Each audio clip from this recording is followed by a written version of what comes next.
ପରିବେଶ ଆଉ ପରିସ୍ଥିତି ଏତେ ସାଂଘାତିକ ହୋଇଥାଏ ଆପଣମାନେ କେବେ ବି କଳ୍ପନା କରିନଥିବେ। ଆଉ ଆପଣମାନେ ତ ସମସ୍ତେ ସାଧାରଣରେ ଜାଣିଥିବେ କି ବର ବାହାବତୀରୁ ଫେରିଯାଏ।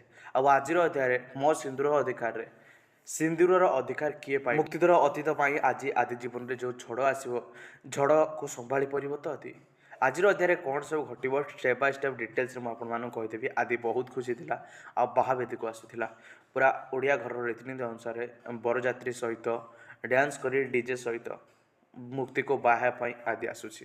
ହେଲେ ଏହିସବୁ ଭିତରେ କାଳିଦାତା କରିଦେଇଛି ବହୁତ ବଡ଼ ଷଡ଼ଯନ୍ତ୍ର। କାଳି ତର ସବୁ ଅତୀତକୁ ପରିବାର ସହିତ କହିଦେଇଛି। ଜେଲ୍ ଭିତରେ ବି ଖେଳି ଦେଇଛି ବହୁତ ବଡ଼ ଖେଳ। ଆଉ ଯେଉଁ ଖେଳ ଖେଳିବା ପରେ ଆପଣମାନେ ଦେଖିବେ ଏକ ବହୁତ ବଡ଼ ଟୁଇଷ୍ଟ। ଷ୍ଟେପ୍ ବାଇ ଷ୍ଟେପ୍ ଡିଟେଲ୍ସରେ ମୁଁ ଆପଣମାନଙ୍କୁ ଏହି ଭିଡ଼ିଓରୁ କହିଦେବି। ଭିଡ଼ିଓକୁ ନିଶ୍ଚିତ ଭାବରେ ଶେଷ ପର୍ଯ୍ୟନ୍ତ ଦେଖିବେ। ଯେଉଁମାନେ ପ୍ରକୃତରେ ଏହି ଧାରାବାହିକକୁ ମୋ ସିନ୍ଦୁର ଅଧିକାର ଧାରାବାହିକକୁ ପସନ୍ଦ କରୁଛନ୍ତି ନିଶ୍ଚିତ ଭିଡ଼ିଓକୁ ଲାଇକ୍ କରିବେ ଏବଂ କମେଣ୍ଟ କରି ଜଣାଇବେ ଯେ ଆପଣମାନଙ୍କୁ ଆଜିର ଅଧ୍ୟାୟଟି ପ୍ରକୃତରେ ପସନ୍ଦ ଆସିଲା କି ନାହିଁ। ଆପଣମାନେ ପ୍ରକୃତରେ କ'ଣ ଚାହୁଁଥିଲେ ଯେ ଆଦିମୁକ୍ତିଙ୍କର ବାହାଘର ପ୍ରକୃତରେ ଭଲରେ ହେଇଯାଉ ବୋଲି ସେଇଟା ମଧ୍ୟ କମେଣ୍ଟ କରି ଜଣାଇବେ। ତେବେ ଦର୍ଶକ ବନ୍ଧୁ ଆଜିର ଅଧ୍ୟାୟରେ ଆପଣମାନେ ଯାହା ସବୁ ଭାବିଥିବେ ତାର କିଛି ଅଲଗା ହେଇଛି। ଆଦିମୁକ୍ତିଙ୍କ ବାହାଘର ପ୍ରଥମରୁ ହିଁ ହଳଦୀ ରେଶମଠୁ ହୁଏ। ଅନେକ ପ୍ରକାର ବାଧାବିଘ୍ନ ଆପଣମାନେ ଦେଖି ଆସୁଛନ୍ତି। ଆଉ ଆଜିର ଅଧ୍ୟାୟରେ ମଧ୍ୟ ତାଠୁ ବହୁତ ବଡ଼ ଅଧିକ ହେଇଯିବ। କ'ଣ ହେବ ନା ମୁକ୍ତିକୁ ବାହା ପାଇଁ ଆଦି ବର ବେଶରେ ବେଶ ଖୁସିରେ ଯାଇଥିବ ବରଯାତ୍ରୀ ସହିତ।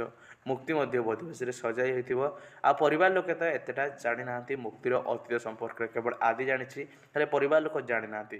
ଆଉ କାଳିଦାତା ହେଉଛି ମୁକ୍ତିର ପରିବାର ଲୋକ। କାଳିଦାତା କ'ଣ କରିବ ନା ମୁକ୍ତିର ପ୍ରତିଶୋଧ ନେବା ପାଇଁ ମୁକ୍ତିର ସତକୁ ସମସ୍ତଙ୍କ ସାମ୍ନାରେ କହିଦେବ। ପ୍ରଥମେ କ'ଣ ହେବ ନା ମୁକ୍ତିର ସତ କହିବା ପାଇଁ ଜେଲକୁ ପରିବାରର ଲୋକେ ଆଦିର ପରିବାର ମ୍ୟାଡ଼ାମ୍ ଜଣକ ଯାଇଥିଲେ। ଆଉ ତାଙ୍କୁ ଯେତେବେଳେ କହିଦେବ ସେ ପୁରା ସରପ୍ରାଇଜ୍ ହୋଇଯିବ।